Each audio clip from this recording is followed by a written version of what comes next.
Question toute simple pour commencer. Est-ce que ce choc a tenu toutes ses promesses? Dave? Même au-delà de ça.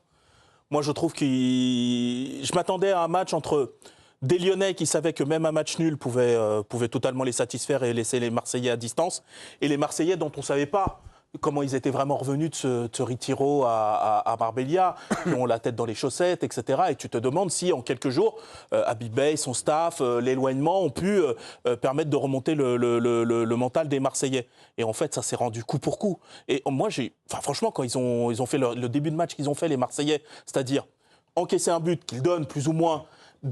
Quelques minutes après, tu as encore une action où il rate une relance, tu as le retourné d'Hendrick. Et là, tu te dis, mais ils vont passer la soirée. En fait, ça va absolument rien changer à ce qu'ils faisaient ces derniers temps. Et après, ils ont trouvé d'énormes ressources pour mettre de l'impact dans ce match. Moi, j'ai trouvé que c'était un match franchement, mais énorme. Un vrai gros sommet de Ligue 1. D'ailleurs, je trouve que cette saison, les sommets de Ligue 1 tiennent leurs promesses. Ce qui n'est pas le cas dans d'autres championnats où je trouve que, par exemple, en Angleterre, on en parlait un petit peu avant, les sommets sont un peu plus tièdes. Moi, je trouve que les sommets de Ligue 1, c'est une vraie belle publicité pour la Ligue 1. Ludo, vous aviez envie d'être sur la pelouse? Ah, carrément, on en discutait. Il l'a dit avant le match, mais pendant le match, il a dit Ludo. Là, en termes d'intensité. T'étais pas invité, Ludo. Avant le match, il l'a dit. C'est moche, c'est moche. Et je lui ai dit que je pouvais jouer comme Tolisso, une touche, deux touches. Voilà. Non, mais en vrai, Ludo. Ouais. Alors, on va noter les joueurs ce soir. Je pense que Tanner Tessman, il n'aura pas une bonne note.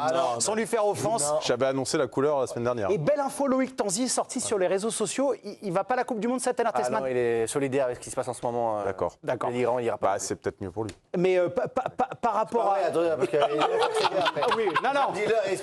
Non, c'était ironique parce que Tanner Tessman a fait un très mauvais match ce soir. On notera la prestation de l'Américain. Et juste, Ludo, on revient sur la soirée, ce match, l'intensité, la dramaturgie. C'est des matchs qu'on aime voir, auxquels on a envie de participer forcément. Ouais, parce que c'était les montagnes russes en fait. Puis on a vu les rapports de force s'inverser assez rapidement et beaucoup de fois pendant la rencontre. C'est vrai qu'on a senti la crainte dès le départ des Marseillais avec ce début de match complètement raté et Lyon qui en profite tout de suite sur un super pressing et une superbe passe d'Hendrick. Et puis après, derrière, ils ont le courage de revenir. Et puis quand ils prennent le deuxième, on se dit, allez, c'est mort. L'histoire, elle est finie. Ils vont en prendre un troisième où ils ne remonteront jamais. Je vois les têtes et tout. Et finalement, ils repartent. Il y a 2-3 changements. Alors, je ne sais pas si Timber, le changement, il est voulu, pas voulu, parce qu'il se tenait l'épaule. Est-ce que voilà. Mais je trouve qu'il a été un peu timoré sur sa compo de départ. Habib Beye, je trouve, quand il y a eu... Maintenant, il faut arrêter aussi. Pachayo, c'est titulaire tout le temps.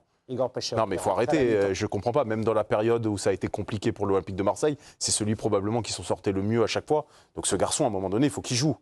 Et puis après, de fil en aiguille, Lyon a eu aussi quand même beaucoup d'opportunités. Super. Donc oui, on a vu du jeu, de l'intensité, on a vu des gestes techniques formidables, des extérieurs de pied, des ciseaux, des passes de 40 mètres. Donc, soirée exceptionnelle. Et des vraies propositions. Ouais, c'était sympa. C'est vraiment sympa. On reparlera du schéma tactique plus des Lyonnais au départ. Plus côté lyonnais, les propositions de jeu. Oui, bien sûr, mais je veux dire, tu avais deux schémas qui s'affrontaient et je trouve que l'un et l'autre ont eu leur moment. Marseille, il voit plus au courage ce soir. Ouais, ils ont plus joué sur l'intensité et c'est ce qu'ils devaient faire. D'ailleurs, c'est ce à quoi on s'attendait. Moi, avant ce match, je m'attendais à ça. Je pensais que vraiment Lyon allait passer un sale quart d'heure. Heureusement pour eux, ils marquent d'entrée, mais ils passent tout de suite un sale quart d'heure. Ouais. Et derrière, bon, tu as des baisses de régime qui sont logiques du côté de Marseille parce que ça pressait beaucoup. Mais en termes, c'est vrai, d'idées de jeu, c'était vraiment... Après, Habib Beye l'avait annoncé, hein, on va y aller, intensité et des passes directes. Mais j'ai pas vu... Voilà. Est-ce que là, on construit quelque chose sur ce qui se passe ce soir en termes d'état d'esprit? Oui. D'intensité. On ira un petit peu plus tard dans le détail du sportif. Messieurs, j'aimerais qu'on reste un peu sur l'émotion parce que... non, j'adore quand on parle foot. Non, mais on a le droit d'avoir de l'émotion aussi. On peut pas débriefer un match. Mais si, on le fera tranquillement. Vous inquiétez pas. Régis, soirée comme ça. Quand on est coach... Qu'est-ce qu'on se dit? Cette question, elle est tous les week-ends. Oh non, la semaine dernière pour Lyon-Strasbourg, si on est garé au Nil, on a passé une bonne soirée. Dans l'émotion. Si Régis il est à la place de Paulo Fonseca, il met au minimum un coup de pied dans le banc. Non, mais franchement, au bord de... Vous avez l'habitude d'être au bord des pelouses. Régis, l'intensité, la nervosité, même là, vous l'avez ressenti? Oui, alors après, moi, j'ai un œil un peu différent parce que je regarde beaucoup de choses, mais je dois admettre que, en fait, l'émotion était présente à travers le match parce qu'il s'est passé beaucoup de choses entre l'aspect technique, les organisations, la façon de jouer des uns et des autres qui est totalement différente, le scénario du match qui est quand même fou, hein, tout a été dit. Vous prenez un buteur rapidement, vous êtes à domicile, vous savez qu'il va s'y passer des choses. De toute façon, au bout de 5 minutes, on sait qu'il va s'y passer des choses. Le match, il ne pouvait pas se dérouler, il n'allait pas être fermé, en fait. À partir du moment où il y a un but rapidement. Après, moi, j'ai beaucoup aimé. Il faut admettre que Marseille a mis une intensité folle. Alors parfois, à contresens, parce que parfois Lyon a eu des opportunités incroyables. Il y a eu des situations, même le hors-jeu de Tolisso, on peut en discuter. Je veux dire, on l'a pas vu. C'est vrai que le révélateur. On l'a revu un peu après. On a vu 3 pointillés au milieu de Pour ceux qui suivent la Ligue 1, c'est vrai que sur les révélateurs. Hier, la rencontre entre le Paris Saint-Germain et le Havre sur le but de Dro Fernandez sur l'action de Achraf Hakimi, pareil, on n'a vu qu'une seule image arrêtée. C'est dur de se faire une idée. Après, il faut faire confiance. Il faut faire confiance. Mais bien sûr, en plus, c'est binaire. Exactement. Donc il n'y a pas de. À part commencez pas. Non, mais si on veut progresser, si à un moment donné on veut progresser sur faire venir le téléspectateur, sur la pédagogie de jeu, sur plein de choses comme ça, tu peux pas balancer 3 secondes d'une image floue avec 3 pointillés qui sortent de nulle part et qui expliquent rien. En fait. Non mais là, juste sur les images, sur du complot là. Non mais sur les douter, c'est tout. On doute de tout, c'est notre métier. Messieurs, sur les images, il y a ce qui se passe en direct. Sans doute qu'après, chez le diffuseur, ils auront plus d'images et il y aura d'autres angles. Là, c'est dans la vitesse du match. C'est un fait de jeu quand même important, bien sûr. Important. Après, Lyon a eu beaucoup d'opportunités parce que Marseille se sont quand même ouverts derrière. À partir du moment où ils arrivaient à sortir de cette première ligne, ils arrivaient à la 5e, à la 6e passe à faire des décalages. Et là, ils étaient dangereux. Ils ont trouvé des angles de passe incroyables. Après, Marseille a fait quand même beaucoup de choses. Ils ont présenté beaucoup de choses dans la profondeur, dans l'intensité, la présence dans la surface. Parce que Aubameyang, il faut qu'il soit dans la surface pour terminer. Donc, mais ça a été un vrai match de foot. Un match exceptionnel. Je pense qu'on va s'en souvenir, vraiment. On va s'en souvenir et on va prendre la direction du stade Vélodrome. Désolé, Dave. Non, il m'a fait les gros yeux, Dave. On va retrouver Jérémy Janagro avec Nicolas Chebriand. Bonsoir, Jérémy, merci d'être avec nous. La question est toute simple. Racontez-nous l'ambiance du stade Vélodrome.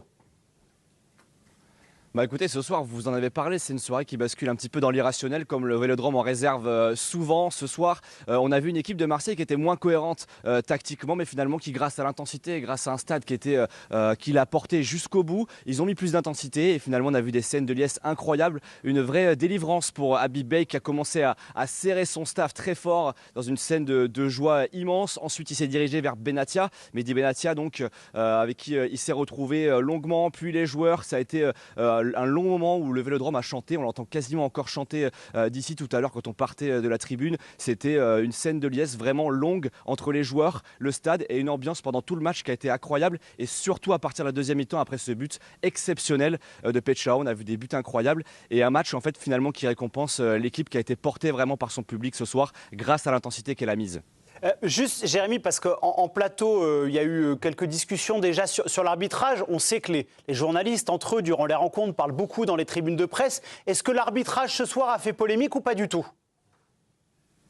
Disons que c'est vrai qu'il y a cette image du but marqué par Tolisso qui est hors jeu qu'on n'a pas vu. Donc on s'est questionné savoir s'il y avait vraiment but, mais on a compris que ça se joue à quelques millimètres. Là-dessus, on va faire confiance à la VAR parce que c'est quasiment du géométrique. Après, sur le reste, parfois il y a une action où c'est Morton qui est au sol et derrière il y a le but de Aubameyang. On revoit l'action, il n'y a pas vraiment de débat. Finalement, il n'y avait pas vraiment de gros faits de jeu quand on discutait avec les journalistes en tribune en revoyant les images sur l'écran qu'on avait devant nous. Il n'y a pas de gros débat et il n'y a pas d'injustice énorme dans ce match entre Marseille et Lyon.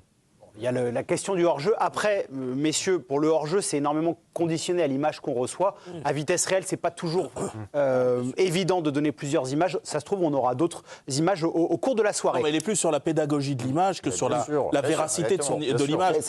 Moi, je doute pas de la véracité et la pédagogie n'est pas bonne. On va pas faire la soirée sur l'arbitrage. C'était une rencontre fantastique. On va se poser cette question. Est-ce que c'est une soirée parfaite pour l'Olympique de Marseille ? Habillage à ce que vous voulez en régie. Je ne reconnais pas. De la musique, je sais pas. Peut-être habillage de star, sans doute. Loïc Tanzi. Non. Pas une soirée parfaite pour Marseille ? Oh, Dave ? Oui. Minimum, un duel, président. Je t'ai assuré, ça va. Minimum. Hugo, Plutôt oui.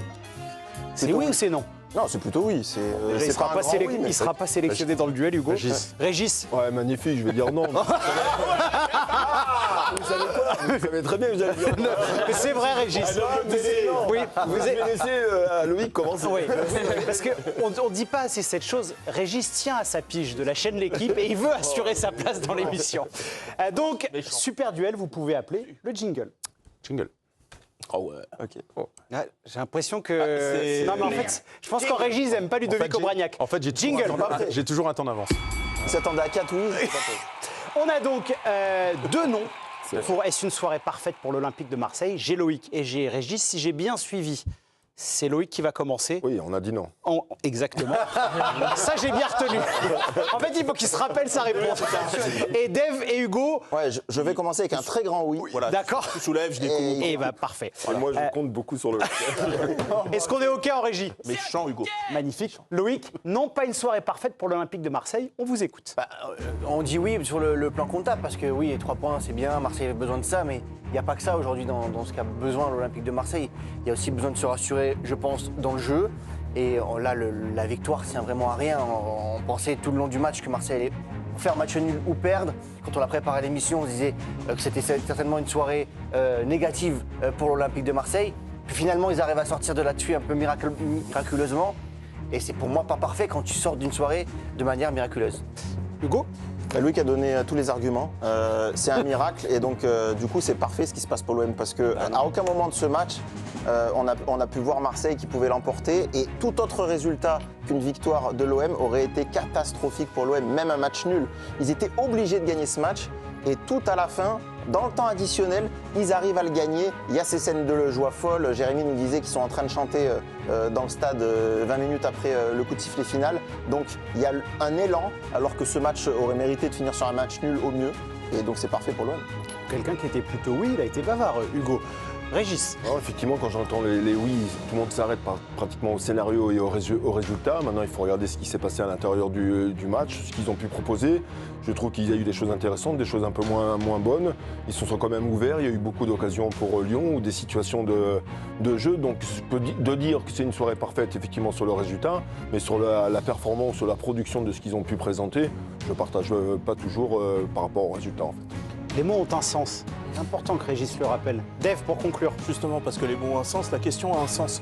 C'est pas est-ce un match parfait, c'est est-ce une soirée parfaite.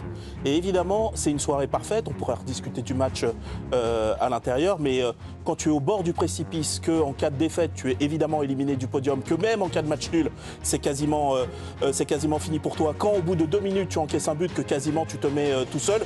Il y a d'autres versions de l'OM qui auraient sombré. Et là, cette version-là, non seulement elle n'a pas sombré, elle est revenue 2 fois à hauteur. Elle a su arracher par l'énergie, par l'enthousiasme, par une volonté, par quelque chose qui en ce moment l'est pas. Ce soir. Attention, Dave. 4 secondes pour finir, Loïc. Parfait, ça veut dire qu'il y a rien de négatif. Et il y a forcément des choses négatives dans la soirée. Belle conclusion de Loïc. Et Dave a été très bavard.